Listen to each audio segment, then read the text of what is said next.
Excellent. So we're now back, and we're going to address the second topic we were going to cover in today's podcast. So topic number 2 is police brutality in the United States and Canada.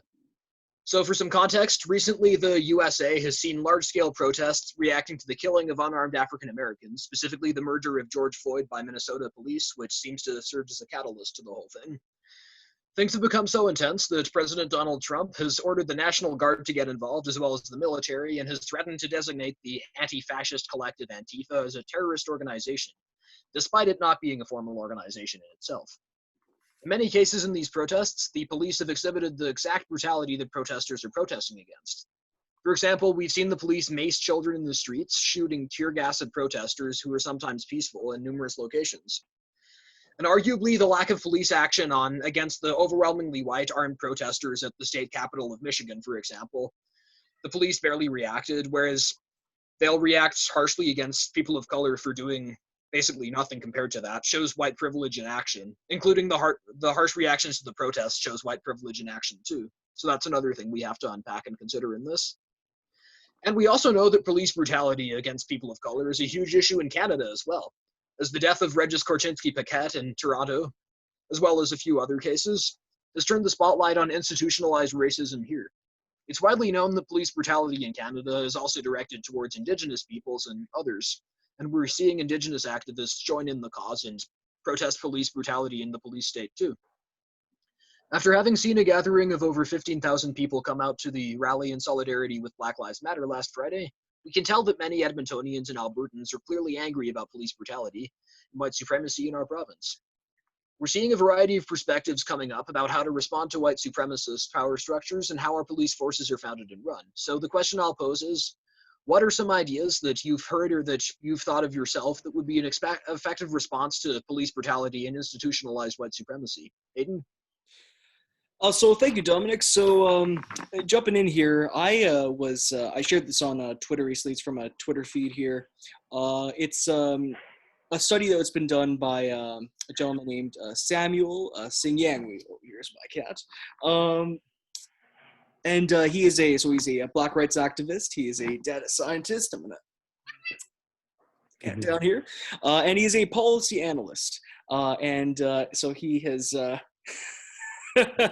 So he's conducted a study on different measures to counter like policies that could be put in place to counteract police brutality. And so kind of going through based on peer-reviewed studies, going based on data that's been derived from randomized tests. We have, I'm not going to read you all of the points, but what he goes into a bit is talking about, like there's, we had today with an announcement from Justin Trudeau that there would be body cams on RCMP officers. And what he finds is that that's not, as far as getting rid of police brutality, it's not actually as effective as one might think. And that's, which is interesting because that's one of the things that's kind of comes up when you hear solutions being talked about. Many Democratic candidates in the 2020 Democratic primary candidates talked a bit about this. He also talks about, better training not even necessarily being correlating with less police brutality. Now, again, I don't know whether, I can't speak for myself whether or not the data is accurate, but I think these are the right kinds of conversations we need to be having. As far as getting rid of police brutality, I think we need to have some specific policy views on what can actually be implemented to better our systems, both here in Canada and certainly in the States. That's a good look at things. And I mean, the importance of having data-driven analysis and having important voices from the communities that are most negatively impacted by police brutality and white supremacy in the system is obviously crucial to finding solutions. And I mean, I think the notion of Prime Minister Trudeau choosing to add body cams to the RCMP officers is also not necessarily super effective, because that doesn't do a lot to compound the problem. I feel like there needs to be more institutional change. For example, I've heard a lot of people argue for redirecting police funding to mental health support funding and community initiatives, which is something that I think is a potentially good idea. And Minneapolis itself, the site of the George Floyd killing, has also talked about shifting its fund, completely defunding the police department, which is an interesting policy proposal, and I'm looking forward to seeing how it goes. So there's a lot of ways to solve it, but it's definitely good to look at. I think you're muted there. Sorry, yes, I was just we just had to get Layla back on the call there. Apologies for that, but yeah, no, exactly, and and I think one of the things we've seen from the years of these kinds of things happening. I mean, George Floyd certainly isn't the first one. This almost mirrors what happened with Eric Garner, 6 years ago, and I think what we're really seeing with the direction towards policy, discussions around what specific policies can be implemented is much needed, because we can, at the end of the day, politicians can give as many flowery speeches about equality as they want, but at the end of the day, if we don't have hard substantive policies to implement this change on, we're really just blowing hot air. Yeah, and there are some solutions we can do, and I know that like some activists with Black Lives Matter have proposed the ban of carding, which I've heard a lot of people talk about as being a discriminatory practice that disproportionately impacts Black and Indigenous people more than others. Carding is, to my knowledge, effectively the police go around and random checks on the street of people. So, and it apparently targets Black and Indigenous people more often. So, Yeah. the abolishment of carding could potentially be a step forward in that, I think. Well, we've seen federal NDP leader Jagmeet Singh talk a bit about ending racial profiling and calling on Justin Trudeau to take some real action. And I see from the chat we are at 5 minutes from this, so I will not take any more time, and we'll allow, I believe, who do we have up next? Layla next. She Layla. on? Good. Yeah. You there, Layla? Yes, I am. Alrighty, good. So yeah, Layla, what do you think is an effective response to police brutality and inherent and white supremacy in systems and institutions? And have you thought of any responses yourself, or have you seen any good ones? So just wondering what you think about that. I'm gonna speak very general about this topic. I don't have really much to say about this topic, but ever since Bill 1, very upset. And I kind of thought about the Charter of Rights, and it's because everybody has the right to protest. Yes, exactly. And has the right to, like, they have like basic human rights. I'm just speaking very in general terms. So I just think overall that people want to make a difference. They want to make a change. They want to change how the government and the UCP is thinking and what they're doing.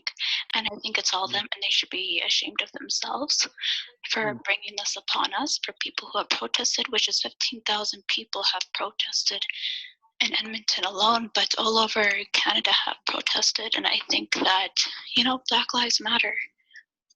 And all lives matter will not matter until Black Lives Matter. Yes, I definitely agree with that. And that's a good refutation to the All Lives Matter crowd. We've seen a lot of people, and of course, All Lives Matter only trends when people are talking about Black Lives Matter, so it's clear that it's solely intended to be a refutation to concern about, like, the killings of unarmed Black people, so it's really a pretty bad argument, honestly. So I would definitely agree with what you just said there. And of course, in terms of the charter, like, we have the freedom to protest this stuff, but of course what we're seeing with Bill 1, and that's a whole other topic that we'll probably unpack another time, given how much we have to unpack with that, then obviously Premier Kenney's bill, if interpreted in a certain way, effectively says that you're not allowed to protest practically anywhere, which is honestly unprecedentedly authoritarian legislation for a democratic country. I mean, we know that Jason Kenney is, of course, hasn't been afraid to enact policies opposing the free speech of environmentalists, for example, the War Room, and so this is not out of character for him, but nonetheless, it's extremely troubling, so it's something that we have to consider, and I mean, for the future of activism going forward. Since Kenney's election, we've seen a rise in activism, what with the climate strike when Greta Thunberg came, drawing 10,000 people. We're seeing rallies all the time. We're seeing unions and the public sector and people from all professions and walks of life being frankly unhappy with what this government's delivering. So, yeah. I mean, we have to consider how this is affecting the activist community here and how we're going to be able to organize, and if the courts are going to strike this bill down, of course.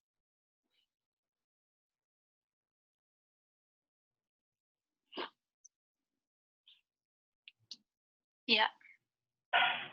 Certainly. Okay, so Tom, what do you think about what's a good solution to police brutality and inherently white supremacist systems? Do you have any ideas for policy proposals? I've seen two ideas.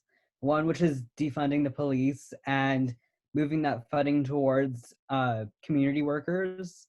And the second one is so the bare minimum of education for police officers in Alberta is a high school diploma. So Yeah. one thing that I've heard is making it a requirement that that police officers have to have a criminal justice degree, as well as go through mental health courses and de-escalation courses as well, and pass those. And when it comes to white supremacy, a lot of things have to be added to our curriculum, and racism is one of them. However, you can't be teaching elementary school children about police brutality. That's more for high school students or high school level, and slavery is more for junior high level. And well, in my opinion, at least, you don't have to. It can be, we shouldn't be showing elementary school children violence, but we should be teaching them about racism and everyone's different. Those are some interesting proposals, and I think that education about like the history of racism and like the history of minority communities in Canada and Alberta is something that crucially needs to be added to the curriculum. There's practically, I mean, a lot of this stuff I didn't know until very recently. Like, for example, there was a major civil rights case in Calgary in 1914 where a Black Canadian man purchased a ticket to a show but was denied service despite the fact that he'd paid full price and everything. And that's something I just found out very recently. Like, as Canadians, to some extent, a lot of Canadians like to regard ourselves next to the United States, and we think that we handle racism better. But the evidence that I've seen shows that in some cases we don't, and it's a complicated question in that sense. But yeah, I agree that dismantling white supremacy starts in the education system, effectively teaching everybody that our differences are strengths and that diversity is important, and potentially some economic reforms too. And in terms of the police, I think that the training route and the defunding route are both interesting possibilities, because for defunding, that allows funds to be redirected, and police departments are already considerably overfunded in our cities too. For example, police departments regularly have military grade weaponry that they frankly don't need, and so obviously they're overdone by money. And I mean, we are looking at a time where we're going to need to have at least some fiscal restraint to get ahead, and so I think that if there's something that could be cut, it's police budgets. That's a prime thing that we could potentially remove funding for. Though I would want the funding to go to community services, and building community, frankly, is something that I think can get us through this, and strengthening relations between communities. Okay. Cal, what do you think of this? Do you have any policy ideas or solutions or that? Yeah, well, kind of the same as what Aiden and Tom had spoken about. Like right now, if you look at Edmonton, the police force takes up 15% of the budget, and it seems like every year when it comes down to budget time, it's about where we're going to cut, where we're going to find efficiencies. But no municipal politician will want to touch the police budget.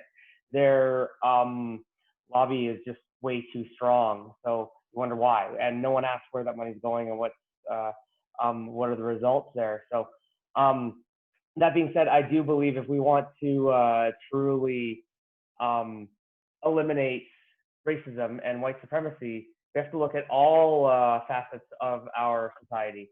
And you mentioned education. That's a perfect start. Like, do our school boards have plans to fight it in classrooms?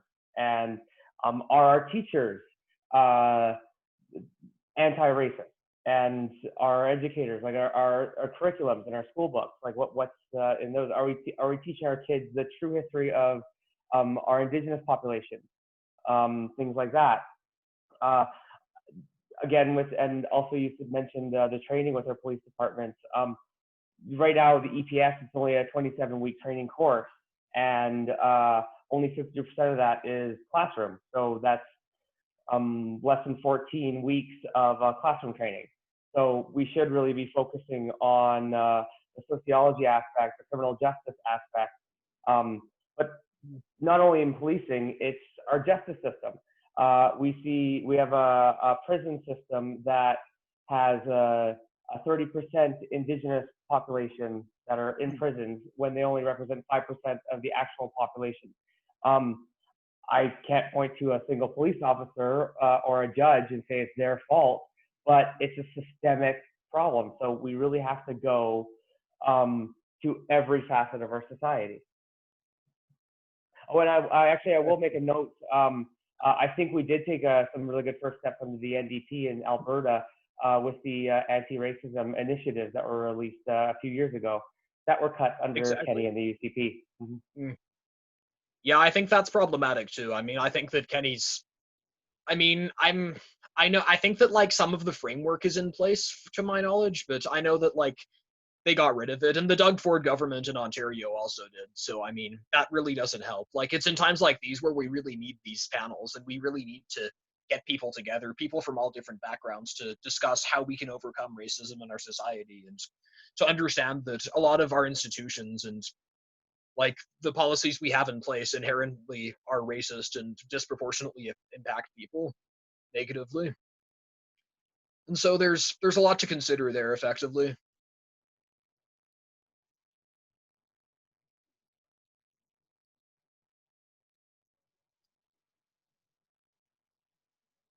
How are we doing on time? Okay, great. Yeah, we're good. I'm done. Awesome. Okay, anyone else have anything else to put in before we wrap up? I do just want to say, just as far as shouting out that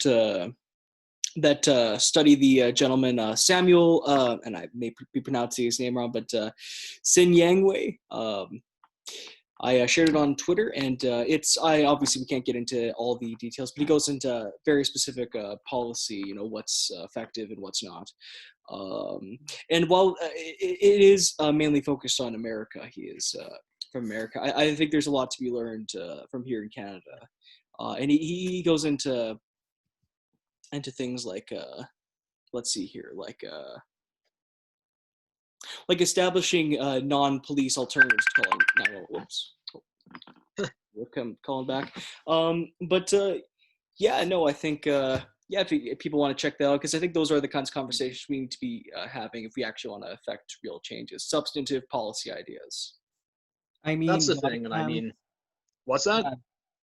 The issue with body cams is that they're usually off or they're malfunctioning or whatever, and that's why they're ineffective for decreasing police brutality. And I mean, I could see there being uses like for. I mean, I'm not necessarily against the idea as a implementation itself. I think there's other uses to it. We can see exactly what happened on a certain scene, and we can determine whether or not. Let's say a grievance is legitimate, or if we can determine whether or not we can have a clear view on what actually happened on the scene. But if we're talking about but this government has presented it as a policy step towards getting rid of police brutality, which I just don't. The data appears to suggest otherwise. Yeah, and I think the accountability aspect as well, like who are the watchdogs, who are policing the police. Like we have to have clear policies on accountability when there is a discrepancy from what people say and what police say. How is that being investigated, and who's involved in that aspect? Like they should be community based. They should have stakeholders from lots of different sectors, lots of different communities and societies, so that we have a fair watchdog as well.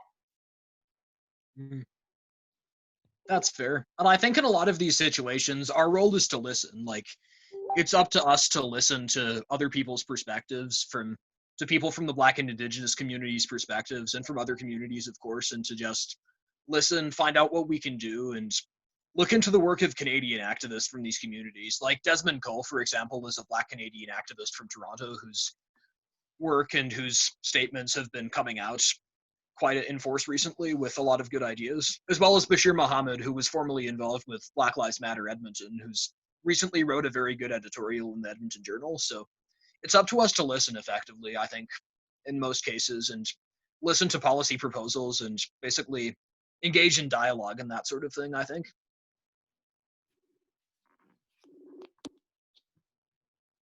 And I just got Layla back on. We're just having some technical issues. So yeah, did you have any final thoughts you wanted to add to the discussion? We were just kind of going over our final thoughts on policy ideas for decreasing police brutality and racism within law enforcement.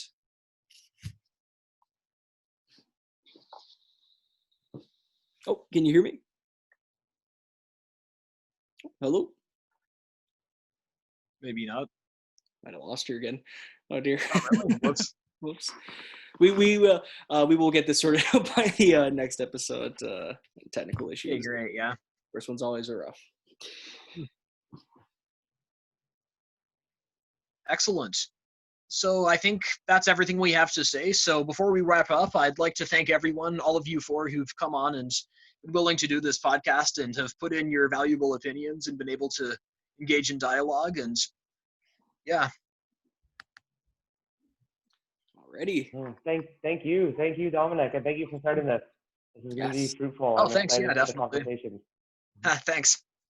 Definitely. There's lots to unpack, and so I'll have to do that. And I think that getting Shades of Color on one of the coming podcasts is a good idea too, because as Tom says, they have a lot of views on like police brutality and that, and they're also connected with Tom. So I think it's a good idea. No, I have to get a connection to get a connection.